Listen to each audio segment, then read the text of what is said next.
नमस्कार। किंशुक शर्मा की कक्षा यूट्यूब चैनल पर पुनः आप स्वागत करते हैं हम आपका। जैसलमेर की परंपरा अपनी आरंभ है। एक स्लाइड शो आपने देख लिया, पूरा एक एपिसोड। उसी क्रम को मैं फ़िलहाल आगे बढ़ा रहा हूँ बिना विशेष कोई चर्चा किए। हम लोगों ने देख लिया था इस पूरे अध्याय में अभी तक कि जैसलमेर के अंदर किस प्रकार से इन लोगों की कुल देवी जी रही हैं और इनकी स्थापना कहाँ पर हुई है। एक बार इन ब्रीफ हम इस चीज़ को देख लेते हैं। जैसलमेर के जो कुल देवता हैं वो लक्ष्मीनाथ जी हैं, जबकि कुल देवी स्वांग्या जी हैं। इनके आशीर्वाद से एक विशेष पक्षी की भी इन पर काफ़ी कृपा रही है, जिसका नाम है सगुन चिड़िया या खंजन चिड़िया, राइट। और हमें यहाँ पर यह भी समझना होगा कि जिस ऋषि को, जिस मुनि को या जिस सन्यासी को आपने अपने राजगुरु के रूप में एक परंपरा के तौर पर स्थापित माना, बिल्कुल वंशावली जो डायनेस्टी ट्री है इस राजवंश की डायनेस्टी की, उसमें योगी रत्ननाथ जी का नाम आता है। बहरहाल जो पिछली स्लाइड तक हमने देख लिया था उस क्रम को मैं आगे बढ़ाता हूँ। एक बात आई थी हमारे सामने कि जैसलमेर नरेश महारावल भोज के विरुद्ध जैसलमेर का संस्थापक है उसने गद्दारी करी और एक तुर्क आक्रमणकारी मुइजुद्दीन मोहम्मद बिन साम शिहाबुद्दीन मोहम्मद गोरी, जिसको हम मोहम्मद गोरी भी कहते हैं, उसके साथ हाथ मिलाया और लुद्रवपुर या वर्तमान लोद्रवा तक आप चढ़ आए मोहम्मद गोरी के सेनापति के रूप में, जो आगे जाकर राव जैसल के रूप में लुद्रवा की गद्दी पर बैठे थे। अच्छा, इसी मोहम्मद गोरी से लड़ते हुए शहीद हुए या केसरिया संपन्न किया महारावल भोज ने। बहरहाल अगला जो क्रम है इस अध्याय का वो है मुग़ल अधीनता स्वीकार करने वाले जैसलमेर नरेश। ये काफ़ी ज़्यादा एक इम्पॉर्टेंट हमारे सामने चीज़ आती है कि मुग़ल अधीनता स्वीकार करने वाले जैसलमेर नरेश असल में कौन हैं, राइट। ये नरेश हैं राव हर्राय भाटी।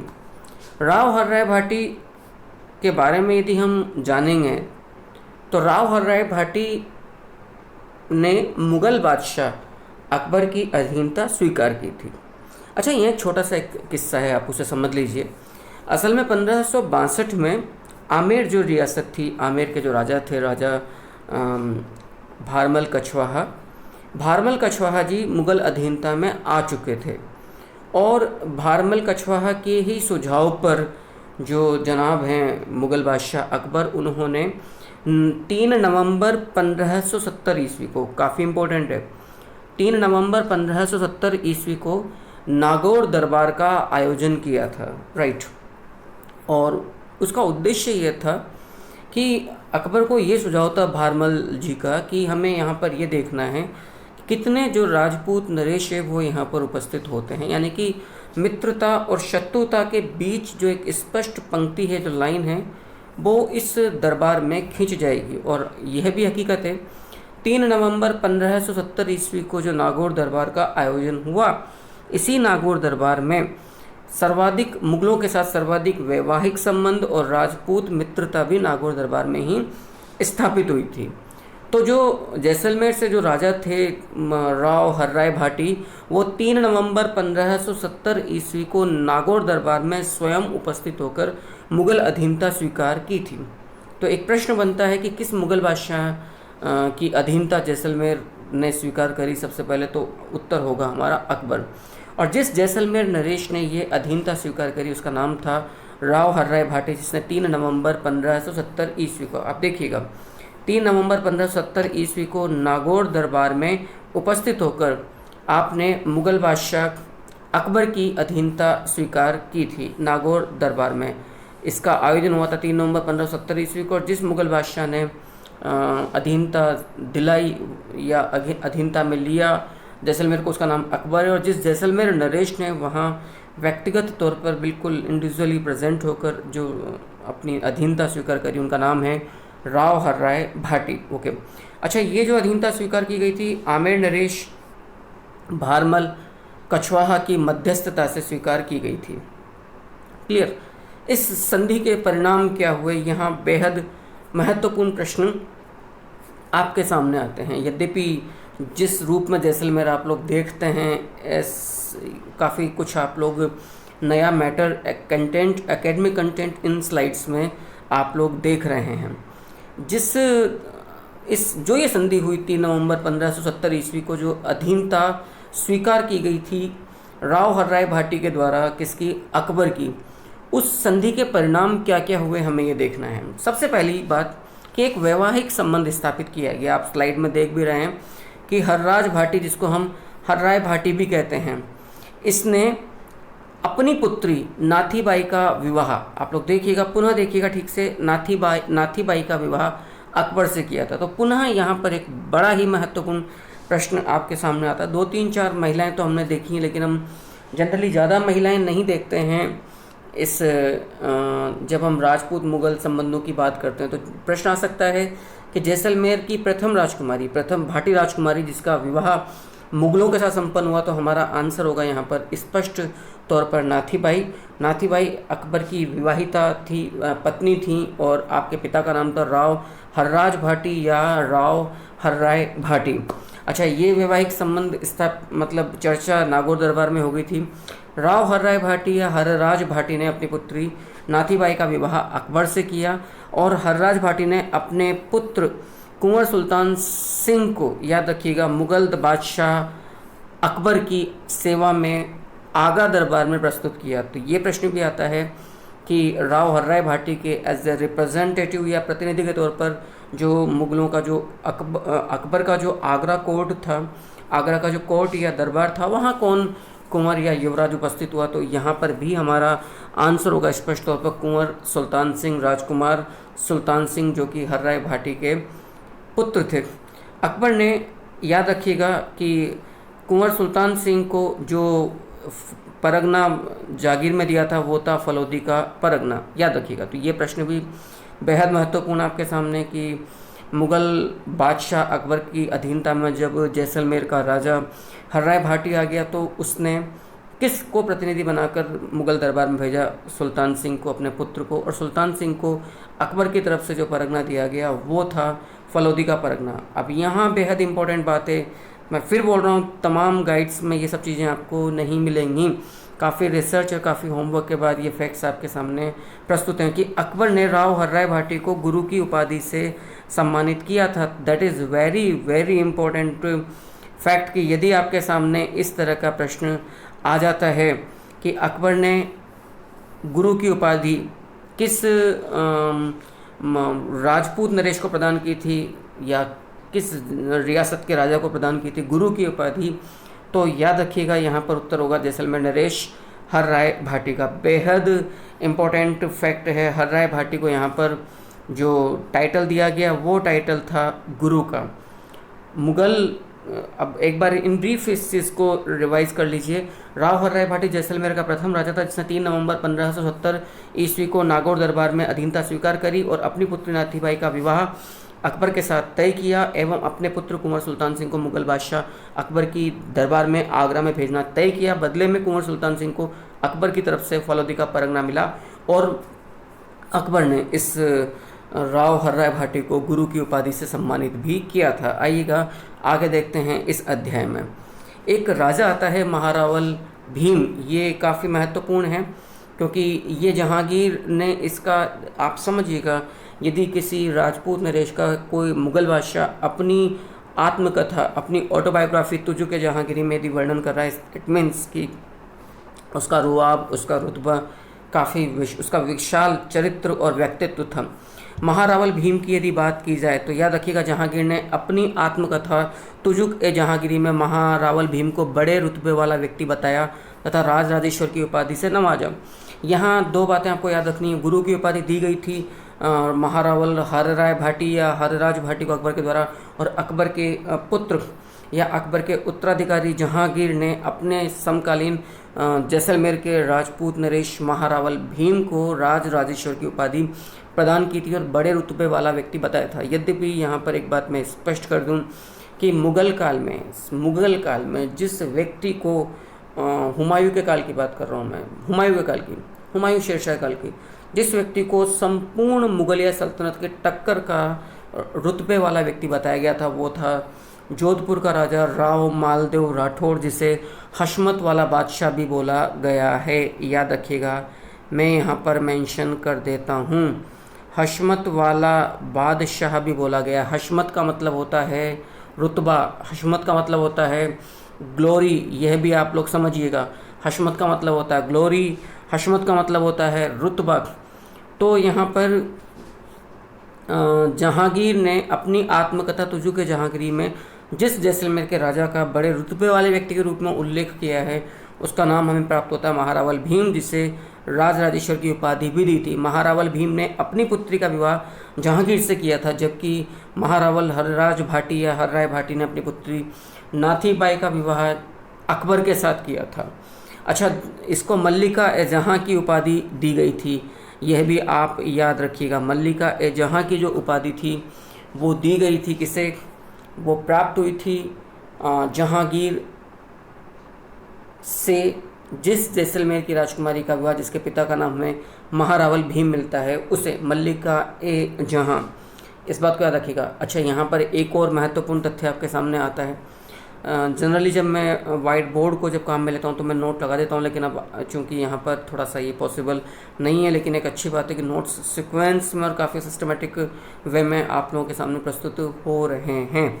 सो महारावल भीम ने अपनी पुत्री का विवाह जहांगीर से किया और मल्लिका ए जहाँ की उपाधि प्रदान की थी। जिस प्रथम राजपूत राजकुमारी जिसका विवाह मुगल घराने में हुआ वो आमेर घराने की राजकुमारी हरखा बाई थी, जिसके पिता का नाम था आमेर के राजा भारमल कछवाहा, जिसका विवाह अकबर से हुआ था। और इस विवाह के फलस्वरूप जो संतान उत्पन्न हुई थी उसका नाम था सलीम या जहांगीर, जिसका विवाह जैसलमेर की राजकुमारी के साथ हुआ, जिसके पिता का नाम था महारावल भीम। ओके, आगे देखिएगा। जहांगीर ने महारावल भीम की सेवाओं से प्रसन्न होकर उसे रोहरी बक्खर का दुर्ग, याद रखिएगा ये उत्तर पश्चिमी सीमांत एरिया है, बहुत ज़्यादा इंपॉर्टेंट है, उत्तर पश्चिमी सीमांत एरिया ये। तो महारावल भीम की सेवाओं से जहांगीर बड़ा प्रसन्न हुआ और उसे रोहरी बक्खर का दुर्ग प्रदान किया और सिंध की सीमाओं तक भक्कर का परगना प्रदान कर दिया था, वो वाला भाग दे दिया था। अच्छा, जहांगीर से प्राप्त इस प्रदेश की अंतिम सीमा को पड़ोसी शासक रावल दंग के नाम से जानते थे। याद रखिएगा, रावल दंग के नाम से जानते थे। तो एक और इम्पॉर्टेंट बात आपके सामने आ गई। हमने 3 उपाधियाँ देख ली, गुरु, राव हरराज भाटी, राज राजेश्वर की यदि बात आएगी तो हमें महारावल भीम करना पड़ेगा, और रावल दंग की बात आएगी तो याद रखिएगा यहाँ पर आपको एक बात और आती है, हमें महारावल भीम ही करना होगा। इसका मतलब महारावल भीम के साथ 2 टाइटल आ रहे हैं, राज राजेश्वर और रावल दंग। असल में रावल दंग उत्तर पश्चिमी सीमांत का वो एरिया है जो जहांगीर के द्वारा उसे सेवाओं से प्रसन्न होकर प्रदान कर दिया गया था, जिसे जो पड़ोसी शासक थे वो बोला करते थे जहांगीर से प्राप्त इस प्रदेश की अंतिम सीमा को, यानी कि सिंध की सीमाओं तक का जो भक्कर परगने का जो भाग था उसे रावल दंग पुकारा गया है। जबकि दल पुंगल की उपाधि याद रखिएगा, चौहान नरेश जो अंतिम नरेश था शाक अजमेरू का, जो पृथ्वीराज तृतीय चौहान है, उनके ससुर साहब कन्नौज के शासक जयचंद गढ़वाल को दल पुंगल की उपाधि से नवाजा गया। जबकि रावल दंग जिसे बोला जा रहा है, याद रखिएगा रावल दंग जिसे बोला जा रहा है वो महारावल भीम हैं जो जैसलमेर के हैं और जिन्हें जहांगीर के द्वारा सिंध से लेकर भक्कर तक का परगना दिया गया था। और इसकी शक्ति से प्रभावित होकर जो पड़ोसी नरेश थे उन लोगों ने इस संपूर्ण प्रदेश को जो कि दे दिया गया था एज ए परगने के रूप में, यानी कि एक तरह का जिले से छोटा जो एरिया होता है, तहसील वाला जो एरिया आप कह सकते हैं उस मुगलिया सल्तनत के काल का, तो उस पड़ोसी राज्यों ने इसकी शक्ति, इसके रुतबे, इसका रुआब या जितना ये कृपा पात्र था मुगल बादशाहों का उससे प्रभावित होकर। अच्छा, एक बात और है कि अकबर के जो इस समय जो दरबारी थे बीकानेर से वो थे कुंवर पृथ्वीराज राठौड़, जिन्हें पीथलबी कन्हैयालाल सेठिया जी ने कहा है। तो बीकानेर के कवि थे, आप राव कल्याण मल के पुत्र थे बीकानेर के जो कुंवर पृथ्वीराज राठौड़ है, जिन्हें कि आप लोगों को मालूम होगा कि इन्हें डिंगल साहित्य का हैरोस भी कहा गया है डॉक्टर एल पी टेसीटोरी के द्वारा। आपने एक बड़ी प्रसिद्ध बुक लिखी थी वैली कृष्ण रुक्मणिरी, याद रखिएगा वैली कृष्ण रुक्मणिरी के लेखक कुंवर पृथ्वीराज राठौड़ ही हैं। और नागौर इन्हें अकबर के द्वारा गागरून का जब जागीर दी गई थी तो गागरून के जागीर में ही आप रहकर आपने वैली कृष्ण रुक्मणिरी जो उत्तरी मारवाड़ी यानी कि बीकानेरी जो शैली है, डिंगल की उत्तरी मारवाड़ी वाली जो शैली है, उसमें इसको रचित किया गया था। इसको 5वां वेद 19वां पुराण भी कहा गया है कवि दुर्सा आड़ा के द्वारा। इस ग्रंथ को कवि वैली कृष्ण रुक्मणीरी को और कर्नल जेम्स टोड ने वैली कृष्ण रुक्मणीरी को में 10 सहस्त्र घोड़ों का बल भी बतलाया है। और इसी रचना पर डॉक्टर एलपी टेस्सिटोरी ने जो इटली के उदिने गांव में जन्मे थे और जिन्होंने डिंगल साहित्य पर या चारण साहित्य पर पहली बार शोध कार्य किया था, ने इन्हें डिंगल साहित्य का हेरोस एंशियंट ग्रीक पोइट, एक साहित्यकार हैं, एक काव्यकार हैं प्राचीन यूनान के। फाइन। तो बीकानेर के कवि और अकबर के दरबारी कवि कुंवर पृथ्वीराज राठौड़ ने महारावल भीम की प्रशंसा में एक बड़ी अच्छी बात कही है। भीम ने भेटी भाटियाँ, याद रखिएगा, भीम ने भेटी भाटियाँ नवरोज नारी, दड़ुपज राजा शहरे कर मेले दारी। यानी कि नवरोज के मेले में भीम ने अपनी रानियों को भेजने से इनकार कर दिया था। इसके कई सारे प्रसंग हैं, किस्से हैं। कई बार ऐसी बातें भी सामने आती है कि कुंवर पृथ्वीराज राठौड़ की जो पत्नी थी पीथल की, वो असल में राणा प्रताप की भतीजी थी और किरण दे, और अकबर ने उनके सतीत्व का हरण करने का या भंग करने का असफल प्रयास किया था। कई इस तरह के रोचक किस्से हैं और जनरली जो मुस्लिम इतिहासकार हैं उन्होंने तो डिनाई किया है इन चीज़ों को, एक सिरे से ही खारिज किया है, लेकिन हम इस बात से इनकार नहीं कर सकते हैं। याद रखिएगा, राजस्थान की यदि मैं बात करूं तो हर एक बूंद में एक तालाब के बराबर का, एक संपूर्ण आसमान के बादलों के बराबर की अथाह शक्ति भरी हुई है। इसी प्रकार से एक बीज चूंकि पूरे जंगल को अपने अंदर, उस ताकत को अपने अंदर समाये रखता है, उसी प्रकार से यहाँ पर एक स्त्री का सम्मान मात्र एक स्त्री की का जो शील या जो लाज होती है वो नहीं होती है। संपूर्ण जो पृथ्वी का जो अस्तित्व की जो भावना है, वुमनहुड की जो भावना, जो फीलिंग होती है, उसका नेतृत्व यहाँ की हर क्षत्राणी या जो कुलीन घराने की जो स्त्रियाँ थी उन लोगों ने उस काल में किया था। भले ही वो रीतिकाल था या वहाँ पर अधिक से अधिक स्त्रियों को रखना अपनी प्रतिष्ठा का सूचक था, लेकिन ये हर काल और हर दिशा पर ये बात लागू हो ज़रूरी नहीं है। तो इसी प्रकार से कुंवर पृथ्वीराज राठौड़ ने प्रशंसा में महारावल भीम के लिखा कि चाहे आप मुगलों के अधीनता में थे, लेकिन फिर भी आपने अपनी बेटियाँ, अपनी रानियों को नवरोज के मेले में भेजने से मना कर दिया। दोबारा सुनिएगा, भीम ने भेटी भाटिया नवरोज नारी, दड़ुपज राजा शहरे कर मेले दारी। बहरहाल आगे बढ़ते हैं, हम देखते हैं कि जब ब्रिटिश ईस्ट इंडिया कंपनी के साथ जैसलमेर की संधि हुई थी तो यहाँ के हालात असल में क्या थे, आइएगा देखिएगा। जिस समय ब्रिटिश ईस्ट इंडिया कंपनी के साथ जैसलमेर की संधि हुई थी वो डेट थी 12 दिसंबर या 21 दिसंबर 1818। 12 दिसंबर या 21 दिसंबर 1818 को रावल मूल राज द्वितीय भाटी के द्वारा ब्रिटिश ईस्ट इंडिया कंपनी से संधि की गई थी। इसी संदर्भ में मैं आपको बतला दूं, जिस राजपूत रियासत ने सबसे पहले ब्रिटिश ईस्ट इंडिया कंपनी से संधि की थी वो 1817 में थी। 2 रियासतें, करौली एवं कोटा। करौली ने 9 नवंबर या 15 नवंबर 1817 को, 9 नवंबर और 15 नवंबर 1817 को ट्रीटी की थी, संधि की थी ब्रिटिश ईस्ट इंडिया कंपनी के साथ। जबकि जो कोटा था उसने 26 दिसंबर 1817 ईस्वी को, 26 दिसंबर 1817 एडी को उसने ट्रीटी की थी जैसलमेर से। जिस राजा ने संधि करी ईस्ट इंडिया कंपनी के साथ, सहायक संधि करी, उसका नाम है रावल मूलराज द्वितीय भाटी। याद रखिएगा, रावल मूलराज प्रथम भाटी के काल में अलाउद्दीन खिलजी का आक्रमण हुआ था एवं इसी समय प्रथम शाखा यहाँ पर संपन्न हुआ था। जिस स्थिति को रावल मूलराज द्वितीय भाटी ने ब्रिटिश ईस्ट इंडिया कंपनी के साथ संधि करी, उस स्थिति का नाम है 12 दिसंबर या 21 दिसंबर 1818। याद रखिएगा, 12 दिसंबर या 21 दिसंबर 1818। अच्छा, मैं आपको एक चीज़ और बतला दूं, जब ये चैप्टर पूरा हो जाएगा उसके पश्चात काफ़ी जो परिशिष्ट जो होते हैं, या आप ये समझ लीजिए कि पूरे एपिसोड में भी लेकर आऊँगा इसी जैसलमेर के अंदर।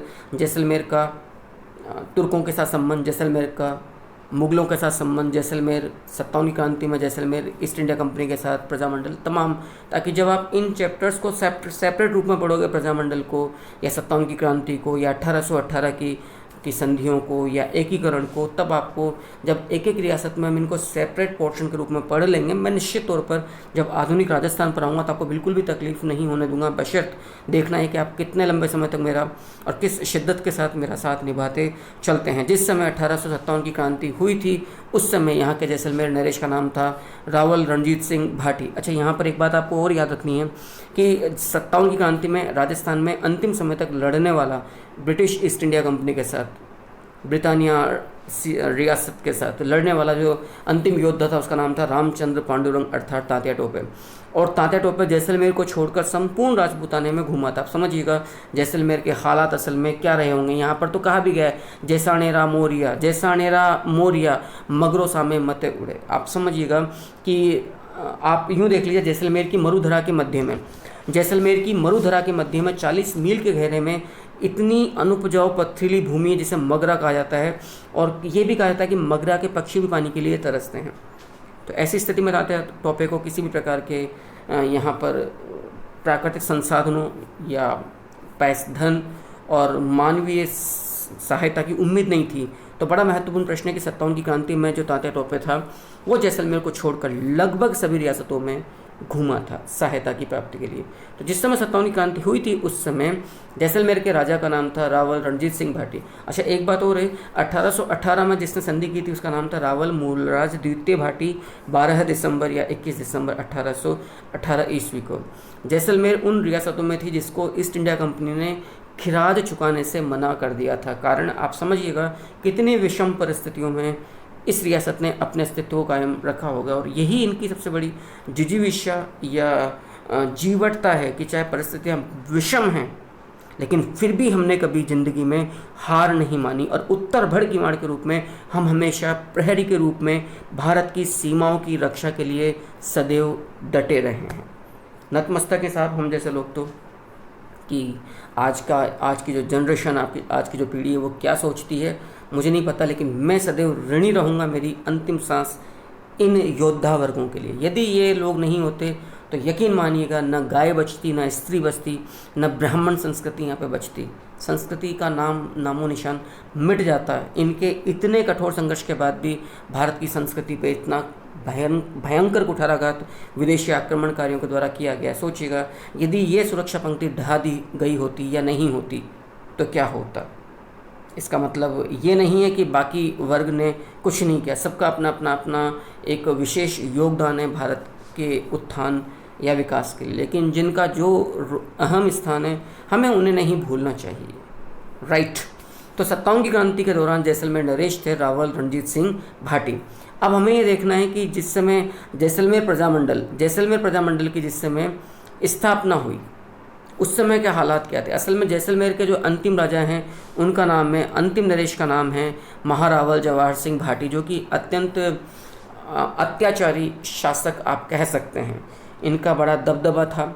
लेकिन एक बात बहुत अच्छी माननी पड़ेगी, जब संपूर्ण देश अपने अस्तित्व के लिए, संपूर्ण रियासतें अपने अस्तित्व के लिए डरी हुई थी, और जोधपुर नरेश जो थे महाराजा उम्मेद सिंह राठौड़ साहब, वो माफ़ करिएगा उम्मेद सिंह जी के पुत्र हनुमंत सिंह राठौड़ साहब जो अंतिम नरेश थे जोधपुर के, वो लगभग समझौता या एक तरह का कॉम्प्रोमाइज़ कर चुके थे, गुपचुप समझौता कर चुके थे पर्दे के पीछे मोहम्मद अली जिन्नाह के साथ कि वो पाकिस्तान में मिलना चाहते हैं। इन्हीं युवा नरेश ने, जोधपुर के युवा नरेश ने जैसलमेर के अंतिम महारावल जवाहर सिंह भाटी जी को एक प्रस्ताव दिया था कि आप भी पाकिस्तान में हमारे साथ मिलिएगा।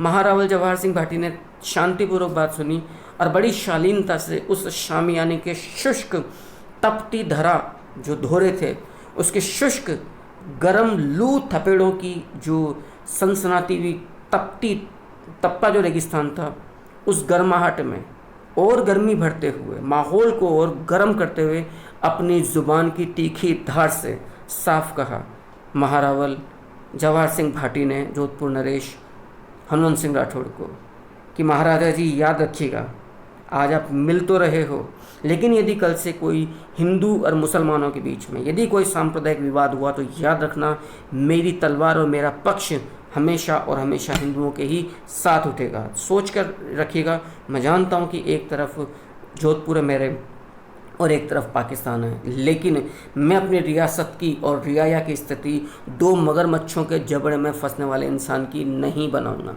कहते हैं कि इस वक्तव्य ने, इस बयान ने भी काफ़ी ज़्यादा मजबूर किया था हनुमंत सिंह राठौड़ को पाकिस्तान की बजाय हिंदुस्तान में मिलने को। यद्यपि इस मामले में हम बीपी मेनन साहब और सरदार पटेल की भूमिका को नज़रअंदाज नहीं कर सकते हैं, लेकिन लब्बो लुआब सिर्फ इतना सा है कि जैसलमेर के जो अंतिम शासक थे उनका नाम है महारावल जवाहर सिंह भाटी। अच्छा, ये जो वक्त था जिस समय आफ्टर 1945 बहुत ज़्यादा उत्तरदायी शासन की मांग, रिस्पॉन्सिव गवर्नेंस एस्टेब्लिशमेंट की मांग तमाम रियासतों में बढ़ गई थी। तमाम रियासतों में कई तरह के मूवमेंट्स हो रहे थे which is supported by the civilians, नागरिकों के द्वारा समर्थित थे। और इनकी एक ही मांग थी कि we want kind of British province responsive governance. हम उत्तरदायी शासन चाहते हैं जहाँ पर हमारा भी पार्टिसिपेशन हो। शासन जनता का, जनता के लिए, जनता के द्वारा होना चाहिए, इट शुड बी, ये ऐसा ये मानना था। और जो ये मूवमेंट्स चलाए गए थे और जिसको कांग्रेस ने भी सपोर्ट किया था, ये था प्रजामंडल आंदोलन। तो जैसलमेर के अंदर प्रजामंडल आंदोलन के जो संस्थापक थे वो मीठालाल व्यास थे, और इसकी स्थापना, इस प्रजामंडल की स्थापना जैसलमेर के अंदर 1945 में हुई थी। लेकिन इसकी स्थापना जैसलमेर से बाहर जोधपुर में हुई थी। वजह महारावल जवाहर सिंह भाटी का अत्याचारी और जो एक अमानवीय, जो एक इनका रुख, इनका जो पक्ष था, उस दमन से, उस आतंक से बचने के लिए 1945 में मीठालाल व्यास के द्वारा जोधपुर के अंदर जैसलमेर प्रजामंडल की स्थापना की गई थी। इस जैसलमेर प्रजामंडल का जो प्रमुख कार्यकर्ता था, याद रखिएगा, जैसलमेर प्रजामंडल का जो प्रमुख कार्यकर्ता था उसका नाम था सागरमल गोपा। सागरमल गोपा राजस्थान के इतिहास में राजस्थान के अमर शहीद के रूप में भी प्रसिद्ध है। ये प्रमुख कार्यकर्ता था। और अक्सर मैंने एक चीज़ नोटिस करी कि मुफ्त की सलाह किसी को नहीं देनी चाहिए। दूसरी बात ये भी आती है कि यदि पढ़ा लिखा वर्ग ही यदि समझदारी की बात नहीं करेगा तो फिर आप किससे उम्मीद करोगे। शायद इसी तरह के क्रांतिकारी विचार सागरमल गोपा के मन में थे।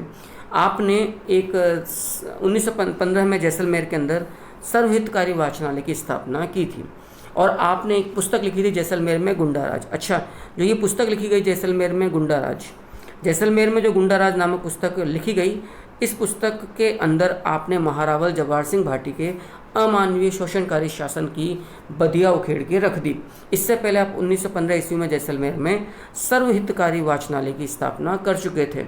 अब जब आपने खुलासा किया कि जी जो एक इमेज बनाई गई है जवाहर सिंह भाटी की बड़ा अच्छा, and he is very democratic type of king and he want democratic system in his on administration और ऑन स्टेट जैसलमेर, ऐसा कुछ नहीं था। आपने सच्चाई रखी, और आप जानते हैं कि नग्न सत्य हमेशा तकलीफ देह होता है। महारावल होना क्या था, महारावल जवाहर सिंह भाटी नाराज हुए और आपने इनको कैद नशी या कैद में डाल दिया, आपने इसको जेल में डाल दिया। इस जेल के अंदर आपने एक किताब और लिख दी, आदत से मजबूर मास्टर जी, आज़ादी के दीवाने। अब ये बात बुरी तरह से छिड़ा गई। कहा जाता है कि महारावल जवाहर सिंह भाटी के फिर इशारे पर सागरमल गोपा की हत्या का प्लान बनाया गया। थानेदार गुमान सिंह, जहां पर आप जेल में बंद थे, 4 अप्रैल 1946 ईस्वी को, याद रखिएगा, 4 अप्रैल 1946 ईस्वी को थानेदार गुमान सिंह ने सेंट्रल जेल जैसलमेर के अंदर मिट्टी का तेल छिड़क कर आपकी हत्या कर दी थी। तो आपकी जो हत्या हुई राजस्थान के अमर शहीद के रूप में प्रसिद्ध हैं। 4 अप्रैल 1946 ईस्वी को, याद रखिएगा, 4 अप्रैल 1946 ईस्वी को थानेदार गुमान सिंह ने मिट्टी का तेल छिड़क कर हत्या की थी सागरमल गोपा की। बाद में सागरमल गोपा की हत्या के बाद बड़ा बवाल मचा जैसलमेर के अंदर। उस जन आक्रोश को शांत करने के लिए महारावल जवाहर सिंह भाटी ने एक कमीशन इसकी जांच हेतु बिठाया, और इस कमीशन का नाम था गोपाल स्वरूप पाठक आयोग। याद रखिएगा, गोपाल स्वरूप पाठक आयोग की स्थापना करी, जिसने इस हत्या को सुसाइड अटेम्प्ट केस में, यानी कि आत्महत्या के अंदर एक तरह से घोषित कर दिया था। यद्यपि उसका बहुत फ़ायदा नहीं रहा। मैंने अभी कहा कि इसकी जो प्रसिद्धि थी सागरमल गोपा की, वो थी राजस्थान का अमर शहीद। अच्छा, एक बात हो रही, राजस्थान का अमर शहीद सागरमल गोपा है, लेकिन राजस्थान का जो प्रमुख शहीद है वो बोला गया है नानक जी भील को। नानक जी भील की हत्या 2 अप्रैल 23 ईस्वी को, याद रखिएगा 2 अप्रैल 1923 ईस्वी को बूंदी के अंदर जो बरड़ किसान आंदोलन चल रहा था, तो आपने झंडा गीत गाया था, याद रखिएगा। झंडा गीत, माफ़ करिएगा, ये अक्सर आप लोग गाइड्स में या इनमें पढ़ते हैं। झंडा गीत नहीं था, झंडा लेकर आप गीत गा रहे थे। गीत के बोल थे गाड़ा रह जाओ रे मर्दाओं, याद रखिएगा इस बात को।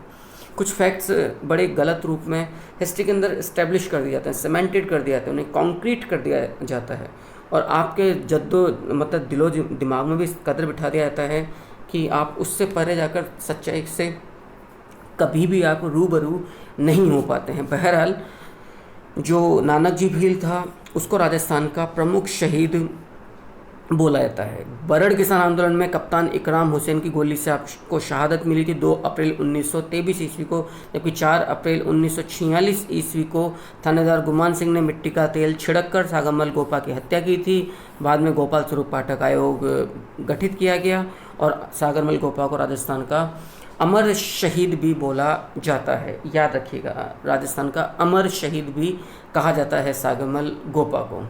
अच्छा, एक बात और जो सबसे ज़्यादा जो इम्पोर्टेंट है वो यहाँ पर ये है कि जैसलमेर का, यदि मैं एक अंतिम फेज ले लूँ इस अध्याय का, बाकी बात मैं अगले एपिसोड में करूँगा। एकीकरण का जो चतुर्थ चरण था, अंतिम नरेश, जैसा मैंने अभी कहा कि महारावल जवाहर सिंह भाटी थे, तो जो अंतिम जो फेज था इस चरण का, इस रियासत का, जिसे हम कहते हैं एकीकरण, याद रखिएगा। इस एकीकरण के अंदर, एकीकरण के जो चौथा चरण था 30 मार्च 1949 ईस्वी को, 30 मार्च 1949 ईस्वी को बृहत्तर राजस्थान संघ में जो जैसलमेर के अंतिम राजा थे महारावल जवाहर सिंह भाटी, महारावल जवाहर सिंह भाटी, याद रखना, 30 मार्च 1949 ईस्वी को महारावल जवाहर सिंह भाटी ने चतुर्थ चरण, जिसका नाम हमें प्राप्त होता है बृहत्तर राजस्थान संघ, याद रखिएगा, बृहत्तर राजस्थान संघ में जैसलमेर का राजस्थान में विलय कर दिया था। इस प्रकार से जैसलमेर स्वतंत्र रियासत के रूप में समाप्त हुई 30 मार्च 1949।